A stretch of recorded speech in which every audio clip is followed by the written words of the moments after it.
Hi, my friends. Today I want to present you a new story. Enjoy watching it. It began with little things, the kinds of things most people would dismiss.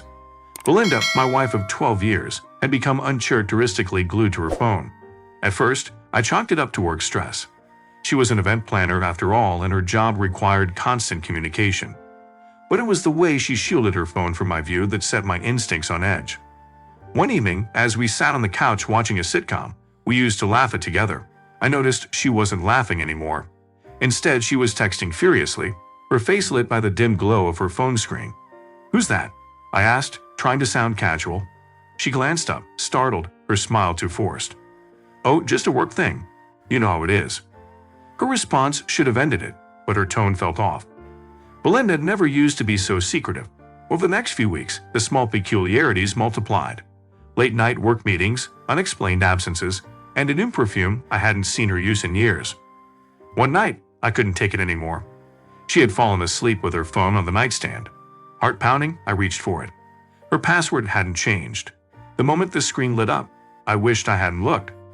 There it was, a string of messages from someone named Alan Gimson. The words leaped off the screen. "Can't wait to see you again tomorrow. Beautiful." Attached were photos.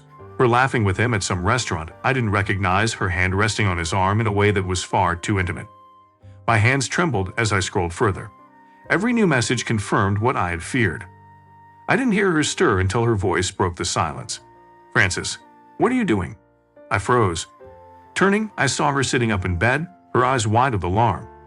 "You lied to me," I said, holding up the phone. "Who is Alan?" She went pale, her mouth opening and closing like a fish out of water. "It's not what it looks like. Not what it looks like." I snapped, the anger rising in my chest. "You've been sneaking around behind my back, lying to me, to our family." Belinda's expression shifted from fear to defiance. "You don't understand, Francis. I didn't mean for this to happen." Her words were hollow, empty. I couldn't believe what I was hearing. The woman I had loved and trusted for over a decade stood before me, her betrayal laid bare. "Get out," I said through clenched teeth. "Francis, please, let me explain." I said, "Get out." My voice cracked with the weight of my pain. She hesitated for a moment, then grabbed her phone and fled the room. I sat there in the dark, the enormity of her betrayal crashing down on me like a wave. That night, I knew nothing in my life would ever be the same again. I planned the dinner with precision. It wasn't out of malice, though I'd be lying if I said anger didn't play a part. No, this was about clarity, about stripping away lies in the most undeniable way possible. Invitations went out to our closest friends, family, and even some of Belinda's colleagues. I wanted witnesses, people who mattered to both of us. The house smelled of roasted chicken and freshly baked bread as the guests arrived. I greeted everyone with a practiced smile, hiding the storm brewing inside me. Belinda, radiant as always, flitted around the room, laughing and charming our guests as though nothing was amiss. Watching her made my stomach churn, but I forced myself to wait. When dinner was served, the dining room filled with the hum of conversation and clinking glasses. I caught Belinda stealing glances at her phone under the table, her lips curling into a secretive smile. My hands clenched into fists beneath the tablecloth. When dessert was served, I rose from my chair, glass in hand, and tapped it gently with a spoon. "Everyone," I began, my voice steady, "thank you for coming tonight. I have something important to share." The room quieted, all eyes turning to me. Belinda's smile faltered, her fork pausing midair. "I wanted to celebrate honesty," I said, looking directly at her. "Because in a marriage, honesty is everything." My gaze didn't waver, and tonight I've realized just how much honesty matters. "Francis, what are you doing?" Belinda's voice was sharp, almost panicked. "Oh, don't worry, dear," I replied, my tone laced with calm venom. "This is about us. About your late-night work meetings, about Alan Gimson." Gasps rippled around the table. Belinda's face drained of color. "You don't have to do this," she hissed, her voice low but trembling. "Oh, but I do." I turned to the others. "You all deserve to know the truth. My wife has been having an affair with a man she claimed was just a work contact. Here." I pulled a printed photo from my pocket, one of the many I had saved from her phone, and placed it on the table. "This is who she's been meeting while pretending to be at work." The room fell into stunned silence. Some guests exchanged awkward glances. Others looked away entirely. Belinda stood abruptly, her chair scraping loudly against the floor. "You are humiliating me," she shouted, her voice cracking. "No, Belinda," I said, my voice firm. You humiliated me the moment you betrayed this family." Without another word, she stormed out of the room, leaving a trail of stunned silence in her wake. One by one, the guests began to leave, offering awkward condolences or avoiding my gaze altogether. As the door closed behind the last guest, I stood alone in the wreckage of what used to be my life. The house was unbearably quiet the next morning, the absence of Belinda's voice almost suffocating. I sat at the dining table, staring at a cold cup of coffee. My lawyer's number was already saved on my phone, but I hesitated before dialing. The weight of the previous night still clung to me, heavy and unforgiving. "Are you okay, Dad?" Claire, my 12-year-old daughter, asked as she shuffled into the kitchen, rubbing her eyes. Her question hit me harder than I'd expected. I forced a smile. "I will be, sweetheart. Don't worry about me." But she wasn't convinced. Her gaze lingered for a moment before she sat across from me. I wanted to shield her and her little brother from the mess I was about to untangle, but I couldn't lie to them anymore. Later that afternoon, I met my lawyer, a sharp-tongued woman named Valerie.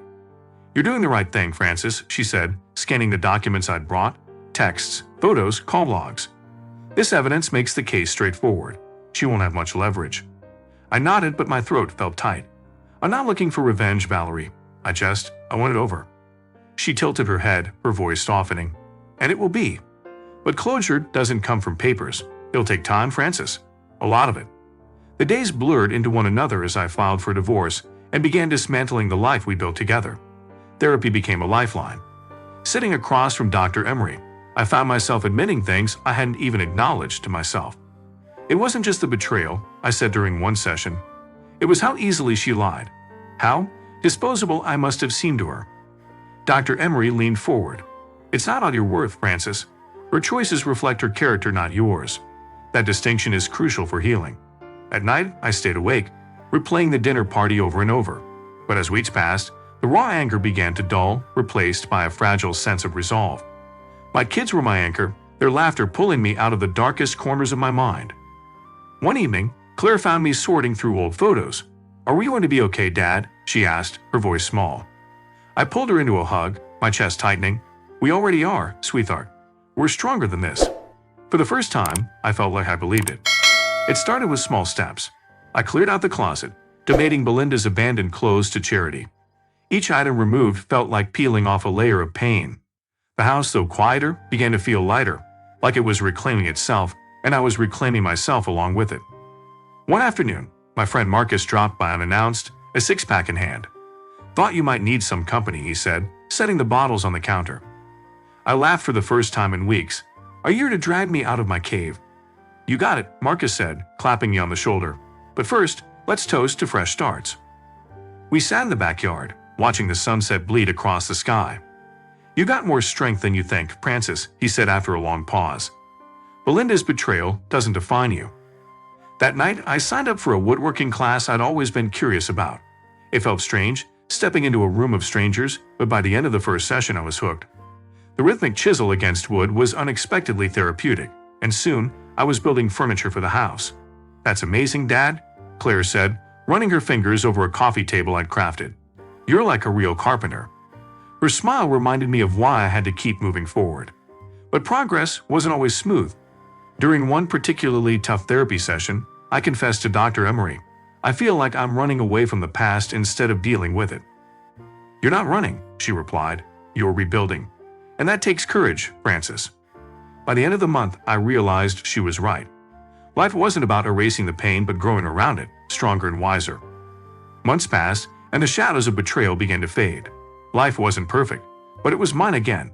I sat on the porch one evening, sipping coffee as the autumn breeze rustled the trees. Claire joined me, her homework tucked under her arm. "Dad," she asked, setting her papers down, "do you think you'll ever, love someone again?" The question caught me off guard, but I smiled. "Love doesn't disappear, Claire, it changes. Right now, my love is focused on you and Sam, and maybe someday I'll find space for someone else."